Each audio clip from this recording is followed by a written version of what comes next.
With watching this video, you will get familiar with the basic elements of Paint.net. Paint.net is a free available image editing software. It provides the most important tools and works quite simple. We are starting with the basic elements. On the left bottom you find the color box. There you can select the primary and the secondary color. This box can get extended. Here you can play around with opacity and the different color definitions. On the left top side you find the toolbox. The single tools are getting explained in the next video. On the right top side you find the history. When you start editing, the single steps are getting recorded here and you are able to switch back and forward.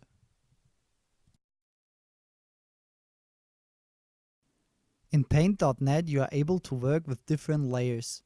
On the right bottom side you find the Layers section.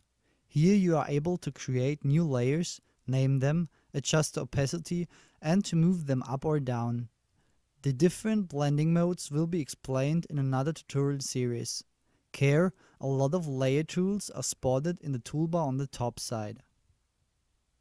In this toolbar you find some other important tools that are getting explained later on. If you accidentally closed one of these toolboxes, you don't have to panic. On the right top side you find the toolbox panel where you are able to turn them on and off separately. Each toolbox can be arranged and sized manually. You can even put the boxes to a second screen. For getting deeper information, follow the next video. If you like our tutorial series, please subscribe. Furthermore, it is possible to support us on Patreon. Thanks a lot. Thanks for watching. For further information, please visit our website or get in touch with us.